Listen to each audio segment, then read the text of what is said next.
Hey everybody, thanks so much for tuning in to Press Pause. Or and I are super excited. Just finished watching Avatar: Way of Water. Man, I was gonna tell you guys, it was so much better than the first movie. No, I can't say that. I can't say that. That's not factual. Anyway, non-spoilers right now. Just gonna go over a brief like description of the movie. Not really getting into details. No real spoilers there. Essentially, guys, the movie is a good film overall. The development of the main characters, Jake Sully, who we're familiar with from the last movie, was good. It's nice to see the flaws of these creatures and the people and the culture that we met. Making them too much into humans really makes us lose respect for them, right? And I think that was the great thing about the first one. We didn't really see that as much in this one. It kind of pulled away from that later in the movie. Much later in the movie is when this happened, but anyway, the movie didn't really jump out there. It stayed really safe with everything. It didn't try anything risky or exciting. That's why I can't say it compares to the first movie. To me, it played it way too safe. It becomes somewhat predictable after about 30 minutes into the film. And while my wife will tell you that I'm just really good at predicting films, I don't think that's the case. I think many of you will know what's going to happen after about 30 minutes into the movie. And, it would have been nice to see some unexpected twists. It really would. That's really where we think about that. It didn't happen. No real unexpected crazy twist happened toward the end of the movie or anything, so that was something that we would have liked to have seen that we didn't. The visuals wasn't as stunning as the first one, just because I think we've seen a lot of underwater scenes in movies and things like that, so these are things that you can't really change all that much. It was just harder to capture that wow of the world that we got in the forests and stuff like that. So that, is probably the reason why. But anyway, initial thoughts, I'm gonna give this a ranking of 7 out of 10 Auroras. I'm a pretty harsh ranker. I think if you go back and look at some of our other reviews that we've done, I'm a little harsh when it comes to ranking. So it is a really good film. If you look at our rankings, like, it really is high up there. I'm just maybe a little harsh of a critic. When you ask my wife, she'll tell you that. So yeah, anyway, spoiler alerts moving forward. This is where we're cutting it off. There are spoilers. You've been warned. I'm going to pause for a second. Okay, so if you guys have not seen the film, pause this. This goes to my wife. This goes to my brother-in-law, his girlfriend. Pause it. Spoilers are ahead, okay? Then once you finish watching the movie, come back and check out the review. Anyway, to me, the story was a huge miss, all right? And the reason why, like I said, played it too safe. Okay, they really did. What does this sound like from Disney? Oh, we're gonna go back to a villain from the previous film. We're gonna bring them back and we're just gonna say that they're a clone, right? Where have I seen that before? It's almost like you're bringing back a Sith Lord from Star Wars or something, That to me felt too safe. It was kind of sad to see that replicated. Although it did make more sense in this. I like that direction a lot better in this than I did Star Wars, because it actually makes sense that this would be something that can happen easily. It's not something that felt rushed and you just kind of plugged it in. Like, yes, we know that you wanted to bring this character back, but it actually makes sense how he came back. So that to me was not too bad, but again, it was playing it safe. Oh, by the way, you're still keeping him around. So we still didn't finish this guy up. What the heck? It's so frustrating. I'm done with him. I'm done with the story. I don't want to know anything about it. I just want to know more of what goes on in Pandora. I feel like we didn't get enough answers in the first movie, and we didn't really go back to there because we moved on from the forest to the water now. I just feel like there's a lot that's still unanswered. We want to know more, which is great because they're going to do more films. Maybe we could have seen some inner fighting between the tribes, okay, and that could have created a new villain.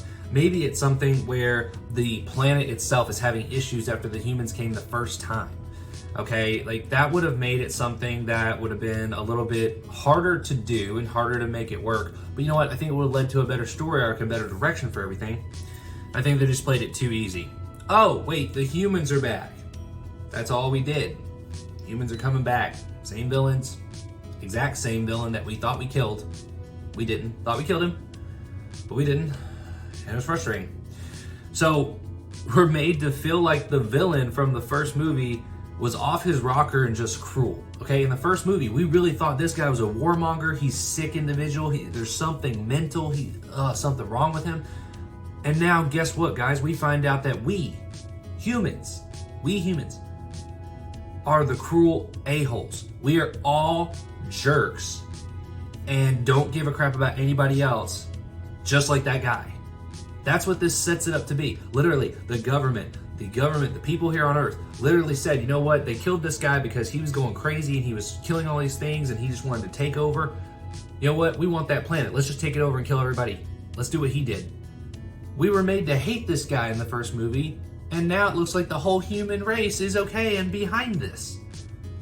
So that's frustrating. That's frustrating to me. Like, we're making ourselves be awful creatures in the galaxy. Like, that's not okay. That's not good.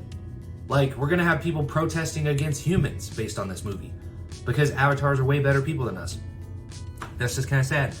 Anyway, they mentioned briefly our world is dying, okay? And I get that, but instead of us coming to the planet in a peaceful manner, we begin to destroy their planet.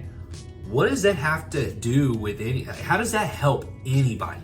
Seriously, we don't have anybody that's smart on the planet. Is that why the planet's dying? Because we put a bunch of stupid people in office who don't understand anything? Like, I don't get it. I don't get why we literally think that that's okay, because while the Earth is dying, why is it that people are worried about their age? Why is it that we're trying to get this thing from these whale creatures to give people their age? Because you know what? If the Earth is dying, I don't give a crap about trying to live forever. I'm just trying to live until the planet dies, right? What does it matter about your age if the planet is dying? You just want to live until the planet dies and you have to die anyway? I don't understand. That doesn't make any sense to me. So that dynamic, like economic, social dynamic there, doesn't make sense. But instead of preserving our race, okay, because our planet is dying, okay, that's the only quote that we got, one-time quote saying that. Instead of us coming to this planet, trying to foster goodwill and peace and seeking refuge, okay, instead of us doing that in a peaceful manner, we come like a bunch of brutes and a bunch of idiots, and we say, you know what, we're gonna declare war, and we're gonna kill all these people, and we're gonna kill the animals on their planet and make profit off of it, and blah, blah, blah, blah. Okay, guys, it doesn't make any sense, because if the planet is dying, you would think as a race that we're not stupid and ignorant enough to literally overlook everything that makes logical sense. And literally, logical sense would tell us that if we come to this planet in peace and we come to it seeking refuge, we're going to get much further, much quicker if we do that, instead of waging war. Because now, guess what? We have to wait for this war to end before we can bring the humans to this planet now. I don't get it. Why do we even want this planet? I don't understand. We can't, there's no oxygen there, so we have to wear masks all the time. I mean, I guess we got accustomed to that during the pandemic, but geesh, come on, guys. Did we not try and look at other planets? Did we not seek out any others? That wasn't ever divulged to us. I'm sure there's some planet that has oxygen out there in that massive galaxy. So those things were frustrating. It was a little frustrating. It was difficult. There's little pieces that don't make sense. Sigourney Weaver's avatar is sitting in this water tank being preserved for some reason. I don't know why. No one talks about that. Doesn't make any sense why it's being preserved when you're supposed to take the bodies and stuff and give it to Awa. I don't know. You know, where the heck was the water tribe after the fight when Jake and his family are sitting there like trapped in this, you know, vessel and can't get out and all this stuff? Don't you think the water tribe people should have come over and maybe helped a little bit? But they didn't. I don't understand. They just vanished. Poof, they're gone. I don't understand. Little things like that just don't make sense, and to me just stuck out, and that's what kept it from being a great movie to being a good movie. Okay, it's a good movie. I think they've given it a good platform to make a great third. So I think they've given a good platform there. But again, the visuals were good. The visuals were great, guys. Don't get me wrong. You know, we took too many concepts from real life, and that was frustrating. Like, these whale creatures are too similar to just regular whales.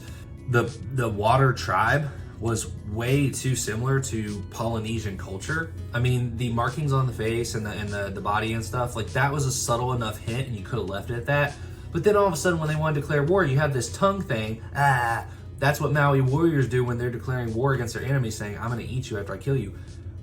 That's just too much. That's just too much. If I wanted to watch Polynesian culture and a Polynesian go to war, I don't need them turn into blue avatars to watch that.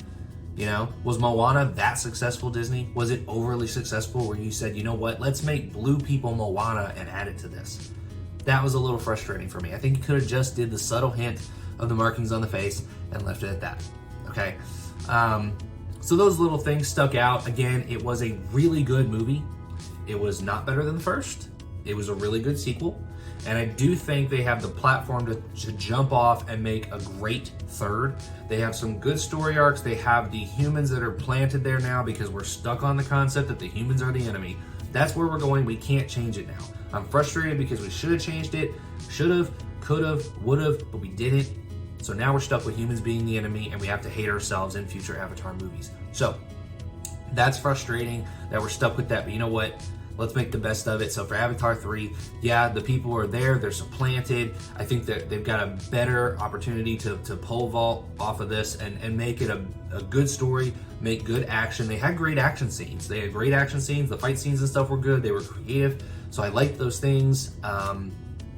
Ultimately, would like to see a better story arc that lines up with that action.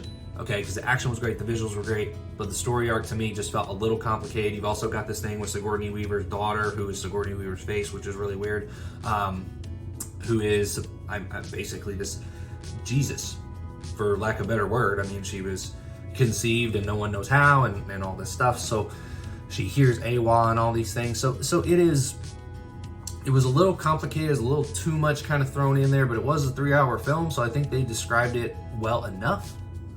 But I think it didn't have to be that complicated.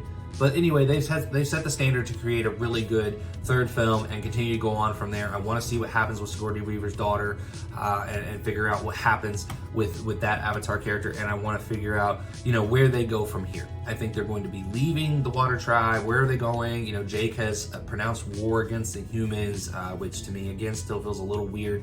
Obviously, he's adopted Spider as his kid. I don't understand how that's supposed to happen because you know what? Your wife tried to kill the kid. She was gonna kill the kid. How can you adopt him now? That dynamic is not gonna work, and that's gonna be a bunch of high school stupid drama that I don't want to deal with. So that's a stupid thing to add that they did. I just think that's gonna be really annoying for me. But anyway, that character is gonna be there. The villain is gonna be there. He's gonna continue to come back, and that's all right. Do it okay. I think they can do it okay. I think it's gonna be a pretty good series of films that we're going to continue to see. They've laid out some good groundwork off of some things that, yeah, I think they could have made some better decisions, but they made the decisions they made and they're going to go with it, and they're going to be decent films moving forward. So really excited overall. Go check it out. It is a great movie. I would pay to go see it. I would pay to go see it again. Really, really good film. It is 3 hours long, so get your popcorn ready and go to the bathroom right before you go so you don't have to take a bathroom break, okay? If you guys want to go down to Orlando, to Pandora at Disney's Animal Kingdom and actually see Pandora in real life, I highly recommend it. Go check it out. It's a fantastic area and we can help get you there. We are a free travel agent service specializing in Disney, and we would love to help get you down to Pandora at Disney's Animal Kingdom to learn the way of the Na'vi yourself. So reach out to us. We really appreciate it. Thank you guys so much for tuning in. I really appreciate it. I hope you enjoyed the review. After you watch it, let us know what you think. Let us know if there's something that stuck out to you, a story arc or something that we didn't catch. Obviously, we just watched it, so there's plenty of things we probably aren't thinking about or didn't catch that we'll watch the second or third time or whatever when it comes out on Disney+. So let us know what you guys think in the comments. Really appreciate it. Thanks so much for tuning in on the channel. If you haven't yet, please like, share, and subscribe to the channel. We would appreciate it tremendously. It goes a long way to help the channel.